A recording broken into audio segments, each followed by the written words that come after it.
Oh my gosh. The information just keeps coming at this point. Before we get into today's video, I just want to let you guys know that this video is for educational purposes only. Please remember to be kind to everybody everywhere, in your everyday life, in your home, in the grocery store, and especially in the comment section down below. Please do not show hate to anybody, anywhere.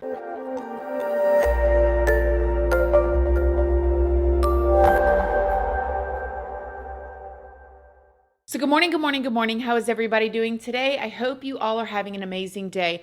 I hope you all have had a wonderful week. I hope everybody is doing well. Well, you guys, it has been a few weeks since we have talked about Bryan Kohberger. And in these past few weeks, a lot of new information has come out, and we are going to talk about it today. Before we get into it, though, I did want to let you guys know, if you don't already know, hi, my name is Christina. I do have a second channel, which is Casually Christina.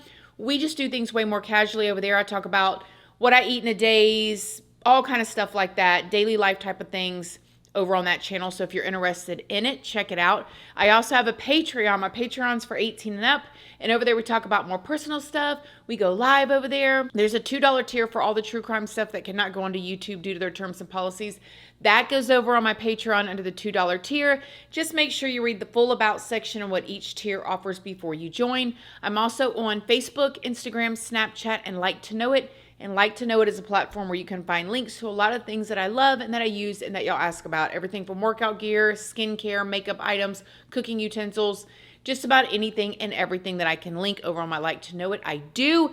And all of those platforms are linked down in the description box if you would like to come and check me out. Before we get into this Bryan Kohberger thing, before all of y'all, my lovely friends, my lovely sisters out there that have my back, start emailing me and saying, Christina, you look sick. Are you okay? I don't have any makeup on. I have a little bit of mascara. I've been running around like a chicken with my head cut off. My father-in-law, we've been at the hospital all day today. He has been having surgery because he has had cancer. He's going to be doing wonderful, though, in the name of Jesus. Then after that, I'm rushing to get my son to conditioning for high school football because y'all know he's about to be a freshman and he's already doing his conditioning for high school football. And I've been running around like crazy, but I had to come and talk to y'all about this Bryan Kohberger situation because you guys. And after I finish filling y'all in on this information that was dropped in these new courthouse documents, at the end of this video, I'm going to be going over what Kaylee's father said in a recent interview and the bombshell information that he dropped. I mean, whoa. We're also going to be talking about this never seen before security camera footage that has recently been released by Dateline. So stay tuned for that too. First, we're going to talk about Bryan Kohberger's Amazon history. Now, we talked about this before. If y'all did not watch the video that I put out just before this one right here, go and watch it first. But we talked about how it came out in these court documents that the prosecution believes that Bryan Kohberger ordered the K-bar knife in March of 2022 and then searched for an actual replacement sheath just days after the incident happened in November of 2022. Mind you, I want to throw this in here real quick because Bryan Kohberger's defense team went to the judge, if y'all remember, and wanted that whole Amazon history part about the K-bar knife to be thrown out, saying that other people could use his computer. The judge denied it, saying, yeah, but it was shipped to him. And very easily, if that was the case, whoever that lived in the house ordered it could have came and testified and said, no, I'm the one that ordered it. So anyways, now it has come out in court documents that the prosecution believes that Bryan may have actually tried to delete his Amazon history. Oh yeah, the document says after the incident, the user navigated pages related to the deletion of an account activity, and then a week later, viewed pages associated with a K-bar knife and sheath. You guys, again, I mean, how many coinky-dinks? Well, we're just getting started. As you know, the defense does not want this information to be included in the trial, and I'm sure you can imagine why. Also, do y'all remember the bushy eyebrows conversation? Oh my gosh, where they wanted the word bushy eyebrows to be thrown out of court and they did not want to allow the roommate DM to be able to testify about seeing somebody with bushy eyebrows because they said that she was intoxicated the night of the incident. However, the judge ruled that there is no legal basis to exclude her testimony and that he, the judge, believes that her testimony is in fact highly relevant in this case. I agree. He also said that there is nothing confusing about her testimony about the bushy eyebrows, and it has been very consistent and clear from the beginning. The judge also ruled that the DNA testimony and the suspect car testimony that we talked about in my recent videos will be allowed in as well. And if y'all remember, if y'all watched the last video that I put out about Bryan Kohberger, they were talking about this in court. And the prosecution wants to be able to bring in the body cam footage from the police with Bryan Kohberger being pulled over. And I was telling y'all, this guy gets pulled over so much. Well, in this video, allegedly, he's going back and forth with the officer talking about, well, I don't think I should have to wear a seatbelt. Like, to me, it's giving I'm above the law, or I know more about the law than you do, or I'm the smartest person in the room because I have a PhD in criminology. And almost like the way I'm reading it is almost like trying the police, because I don't know about y'all, but I can't imagine getting pulled over and being like going through my checkbook. Well, I don't believe this. Yes, I don't have my seatbelt on, but I don't believe there's for safety anyways. Or why do you need my phone number? Or why do you need to identify? I mean, you know what I'm saying? Just bizarre. It doesn't matter though, because the judge is going to allow it in. Also, if you remember, the defense wanted to exclude the prosecution's expert testimony regarding when and how the DNA was found on the sheath and how it was transferred there. They argued that it conflicted with the current standard in the forensic science community and that it's outside the expert's expertise and that it's speculative. They also argued that the words touch and contact DNA should be prohibited at the trial because it's misleading. However, the judge ruled that the expert can give her testimony and that she is scientifically qualified. The judge did order that misleading DNA levels should be avoided. He also asked the lawyers to avoid the use of terms that could be misleading as much as they can, and said that the lawyers should submit a mutually agreed on instruction to provide the jury in case the terms are accidentally used. And like I said before, the judge is also allowing the suspect car testimony to be included at the trial.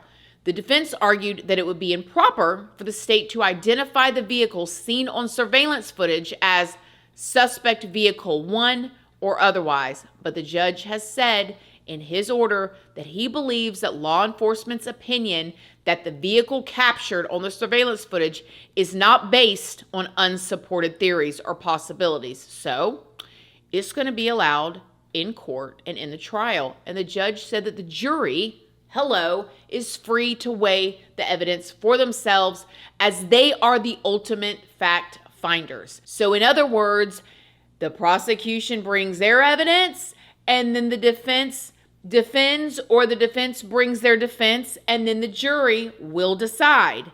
Then the judge also issued rulings about Bryan's autism diagnosis and how that will affect his trial and sentencing. And what I found most interesting in this document was the part where the judge said that the court is not blind to the fact that the jury will be scrutinizing Bryan's behavior in the courtroom, but that allowing testimony literally about his autism diagnosis would be improper evidence. He says that if anything, presenting that evidence will focus the juries even more on Bryan's behaviors and that they will likely not have noticed it in the first place. So the state's motion to prohibit that testimony was indeed granted. Now, as far as sentencing, the judge ruled that a categorical exemption from the DP just solely based on Bryan's autism diagnosis is not warranted, okay?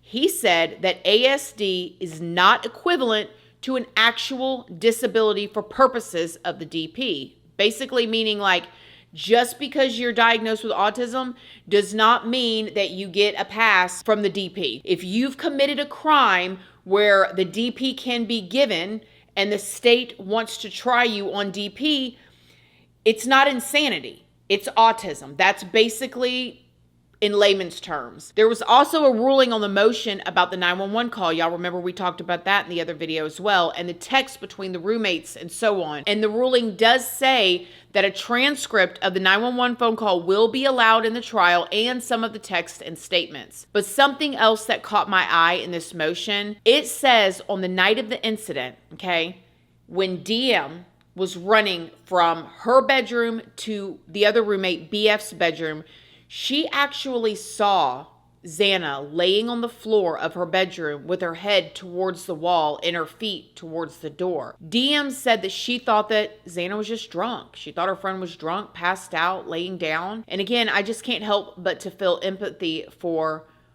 the two roommates here. They are going to have to live with this, and they're living with it now. I mean, this whole trial process has drug on now almost 3 years. It'll be just a couple months short of 3 years by the time the trial starts, and they are victims too. In the most recent court documents that have come out, the judge ruled that Bryan's family will be allowed to watch the trial, even though some of them may actually be called as witnesses. And remember, they're going to be called as witnesses on the prosecution side. Yeah, not for the defense, but for the prosecution. So whatever they said or did in those early days of the investigation, I don't know. Now, the judge said that even though they may be called as witnesses, the fact that his family members' testimonies will be pretty narrow and that they have already been previously interviewed, in my opinion, meaning they're going to be asked or questioned about stuff that they've already said, probably recorded or video recorded. And so they're just going to have to repeat what they've already told investigators. It's not like something new is going to be coming out. This should protect them against any attempt by the family to change their testimony based on how others testify before them, which I thought is very interesting. Also, because the trial will be so public, he doesn't find it necessary to keep them out of the courtroom. And I do agree, they should be allowed in the courtroom. I was expecting him to make them testify in the very beginning, kind of like what happened with Nikolai Mew, where his family members and friends who needed a translator, I think that actually went to his detriment, but nevertheless, they testified early on in the trial, but the judge isn't going to do it this way here. He's going to let them go and flow right on in with the trial. There was also a closed hearing just earlier this week on May 5th that a lot of people were speculating whether or not a plea deal was being offered. I did not believe a plea deal was being offered, but I did think it was a chance that a plea deal was being asked. And I don't know if they've asked for a plea deal or not. We don't know that, and I don't think that would be something that would be made public unless it was accepted between both parties. Because if the defense goes to the prosecution, this is my unprofessional opinion, y'all. If the defense goes to the prosecution and says, listen, will you cut us a deal?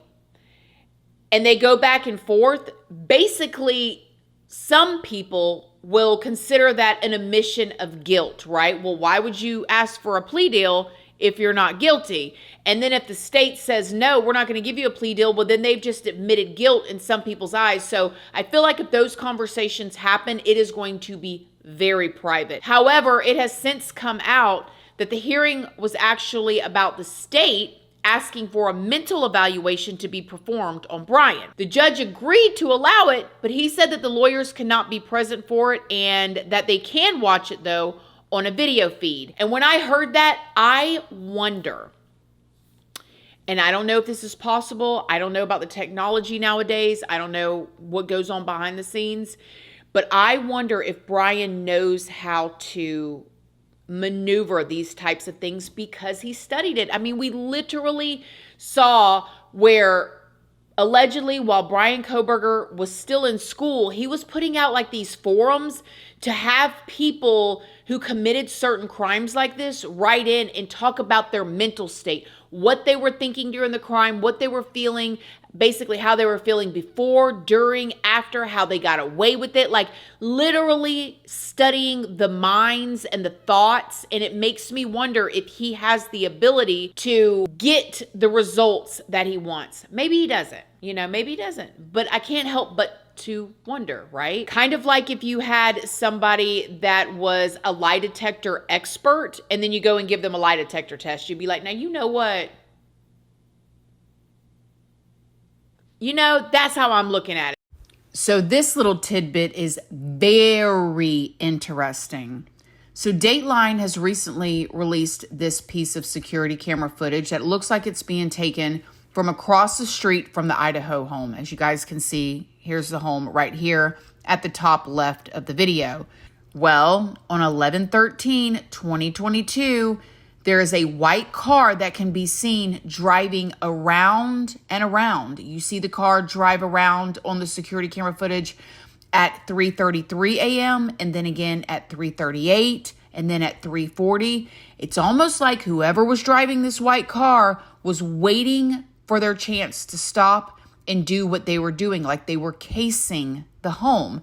Y'all watch it and let me know what you think down below. Now let's talk about what's been going on with this Dr. Catherine Ramsland. There was a recent article that came out from Howard Blum that claimed that Bryan committed these crimes to impress his former psychology professor, this Dr. Ramsland. Now, according to this article, the prosecutors were supposedly preparing to argue that the student was ready to become the teacher and that Bryan would end people's lives and get away with it, that he would prove how smart he was and he would show how much he had learned. However, this Dr. Ramsland has since come out and she has denied all of these claims that were made in this article. She even said that she had no email correspondence with Bryan Kohberger and has not been in contact with him since his arrest.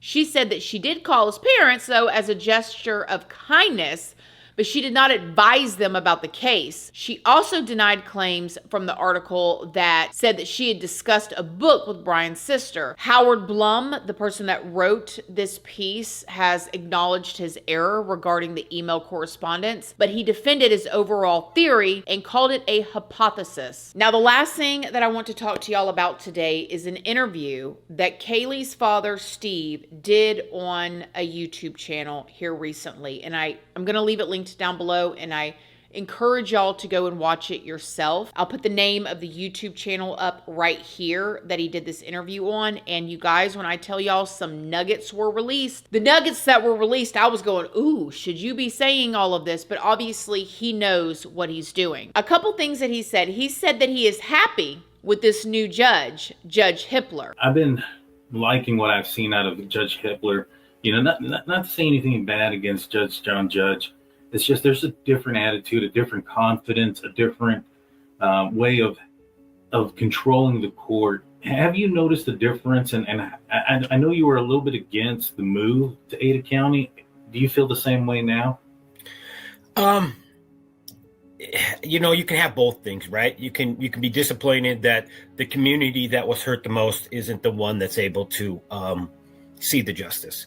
And I don't want to live in a country or a world where only our biggest societies are the ones that are able to orchestrate justice. You know, you don't want to be in a situation where you have to be in a big city for you to be able to have the facilities and the resources to actually have justice.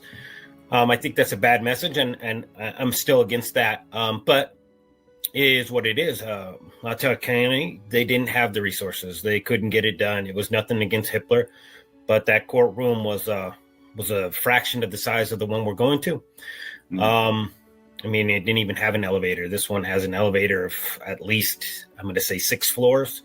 I haven't been on all of them. I typically just go straight to Hippler's, which is on the 5th floor, and I get out there and go straight to his court. So and the security, all the different things that they have,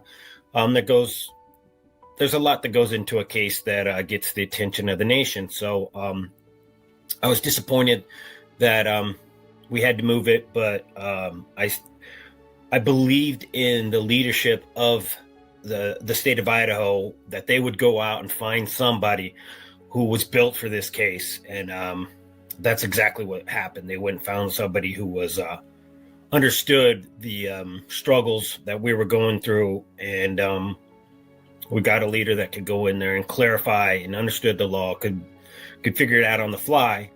And you see that all the time.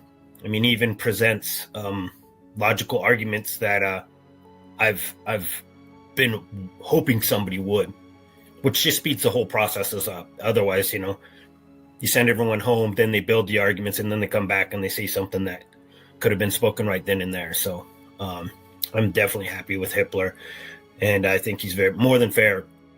And things are moving. I feel like we went 2 years without anything happening. So I'm glad to be in a situation where this isn't every day of my life. Hopefully we don't go past 3 years, and we get to the bottom of this. He also said that this is not an innocent person in jail that they don't have any evidence on. Like you have like certain situations where they've got one little piece of evidence. This is a person that they have sitting in jail with mountains of evidence that there's no explanations for. A grand jury did an indictment, and that indictment basically pulled him off the streets. So I remind my children that we don't have like an innocent person in jail that there is no evidence. We actually do have somebody in jail with a bunch of evidence, and if he doesn't have answers for that evidence, I believe the case is over. Steve also talked about how there's no perfect crime anymore, because basically there's cameras everywhere. There's cameras on cars everywhere. I mean, you've got literally like Teslas that have cameras inside, outside. There's just cameras. People have cell phone cameras. There's all kinds of technology everywhere. So there's no perfect crime. And I thought that was very interesting. But the bombshell that he dropped in this interview was about Kaylee. And he said that Kaylee was actually punched in the face. We talked to Mabbitt, and she basically said that they were in the bed together. They had passed away, but she's seen markings and damages that made her suspect that that there was more to what had happened to them in that bedroom. So, I mean, I'll say he struck my daughter. I'll give that out. He punched her. And, so for all those people who think he's a great guy, now he punched my daughter right in the face. So, he's got some shit coming to him. We're coming for him. That's one thing that was a little bit different. There's more to it, but I'm going to have to sit down with, make sure that I don't say something that, is going to play into the case and tie anybody's hands. He also said that there was a previous serial in that same area in Idaho that was like hugging the state lines, who basically had gotten away, I guess, some time back, and that he believed the person that did this, which he believes it is indeed Bryan Kohberger, thought that he was going to get away with it too because the other situation happened. But he didn't. Was there ever a time when they may have told you that they believed that the person who committed this crime was outside of her circle, a stranger, so to speak? Yeah, very early on, they talked about they being the FBI. So we have an FBI satellite in the location right here in Coeur d'Alene. So we went down there, and they laid out a profile for us. Said we wouldn't be surprised if this individual picked this community on purpose. Because I guess they knew by the crime scene that this was a planned out event. There wasn't, they would know how something would look like if it's, like a domestic violence type thing. It's going to look different than a crime where somebody sneaks in, gets to the people, kills them, and then gets out and doesn't leave a bunch of evidence, a bunch of blood trails out and all that type of stuff. So, early on, they said that they think that this individual picked this community, they wouldn't be surprised if he was on hugging the border of Washington. He was on the Washington side. There was I think a Lewis and Clark murder case that was 5 victims, and they never figured out who it was. So if this person was studying law, they may have known that this community had already had a serial killer come into their area, and then they got away with it. So that, and if this person wanted to go to a college and go get, education, then, he had 2 colleges to pick from. And he was also going to an area that didn't have a a history of always catching their serial killers. He talked about a lot more stuff in there. I encourage y'all to go and watch this video. He talked about talking to the FBI. Oh yeah. And you should watch it, guys. You should really watch it and see what all he says. So what do y'all think? Do you think it's going to make it to trial? This is what I think.